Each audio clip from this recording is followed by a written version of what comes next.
నమస్తే.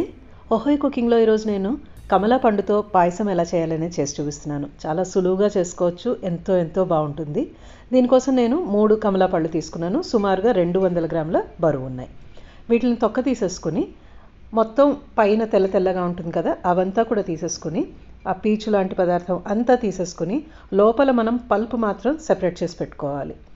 పైనది ఏమాత్రం కూడా పాయసంలో కాస్త యాడ్ అయినా కూడా మనకి చేదు అనేది వచ్చే అవకాశం ఉంది. కేవలం ఇలాగా గుజ్జు విడిగా తీసి పెట్టుకోండి. తర్వాత స్టెప్ చూద్దాము.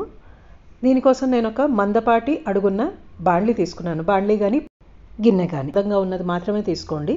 నేను 1 లీటర్ పాలుతో ఈరోజు మీకు పాయసం చేసి చూపిస్తున్నాను. కుదిరినంత ఫుల్ క్రీమ్ మిల్క్ తీసుకోండి. పాయసం టేస్ట్ చాలా బాగుంటుంది. ఇది పచ్చి పాలు, ఇప్పటిదాకా నేను కాగపెట్టలేదు. ఇప్పుడు లో నుంచి మీడియం ఫ్లేమ్ పెట్టుకుని కాగపెడుతున్నాను. మొత్తం మీద మొదటి నుంచి చివరి దాకా కూడా లో నుంచి మీడియం ఫ్లేమ్ పెట్టుకోండి, మంచి టేస్ట్ వస్తుంది. ఇలాగ మీగడ ఫామ్ అయిన తర్వాత మెల్లిగా కలుపుకుంటూ ఉండండి. అడుగు నుంచి కలుపుకోండి, అడుగంటకుండా. మనకి అడ్జస్ట్ ఏమన్నా ఉంటే అవి కూడా అంతా ఇలాగ తీసేసుకుంటూ స్క్రేప్ చేసుకుంటూ కలుపుకోండి. మనకి ఈ లీటరు పాలు దాదాపుగా ఒక 25 నిమిషాలు అయిన తర్వాత చూపిస్తున్నాను. సగం కంటే కొంచెం ఎక్కువ, అంటే 750 ml అంతవరకు 3/4 లీటర్ అంతా తయారైంది. ఇది 1 లీటర్ పాలు సగం లీటర్ అయ్యేంత వరకు, అర లీటర్ వచ్చేంత వరకు మెల్లిగా అలా కాగపెట్టుకుంటూనే ఉండాలి. కలుపుకుంటూ కాగపెట్టుకోండి. ఎక్కడా కూడా మాడిపోకూడదు, టేస్ట్ అంతా మారిపోతుంది.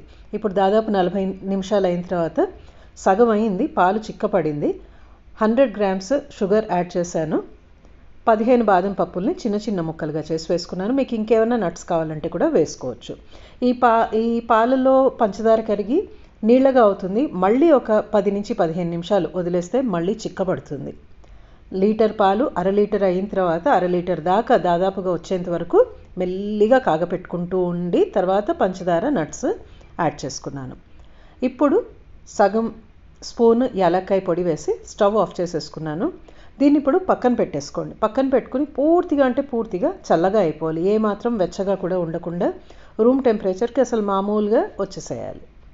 చూడండి, దాదాపుగా ఒక 20 నిమిషాలు 25 నిమిషాలు అయిన తర్వాత పూర్తిగా చల్లగా అయిపోయింది. ఇప్పుడు నెక్స్ట్ స్టెప్ ఏం చేయాలి అనేది చూద్దాం. మనం విడిగా పల్ప్ తీసి పెట్టుకున్నాం కదా పక్కన, అది ఇప్పుడు దీంట్లో యాడ్ చేసేసేయండి. ముందే ఎప్పుడు కూడా వేయకూడదు, పూర్తిగా చల్లగా అయిన తర్వాత వేయండి. వేడిగా ఉన్నప్పుడు ఈ పల్ప్ వేయటం వలన పాలు విరిగిపోయే అవకాశం ఉంది. ఇది బాగా తీయగా ఉన్నాయి నేను ఇప్పుడు వాడే కమలాలు. ఏమాత్రం ఇంతో పులుపు ఉన్నా కూడా విరిగిపోయే అవకాశం ఉంది, టేస్ట్ మొత్తం పోతుంది. అందుకని పూర్తిగా చల్లగా అయిన తర్వాత వేసుకొని అంతా కలిపేసుకోండి. ఇది ఇప్పుడు సర్వ్ చేయడానికి రెడీ అయింది. ఇది చల్లగా అన్న ఫ్రిడ్జ్లో పెట్టుకుని తాగండి, లేదంటే అలాగే రూమ్ టెంపరేచర్లో అన్న మళ్ళీ చేసుకోవాలనిపిస్తుంది. చాలా సులువుగా చేసుకోవచ్చు. మరొక వీడియోతో త్వరలో కలుస్తాను.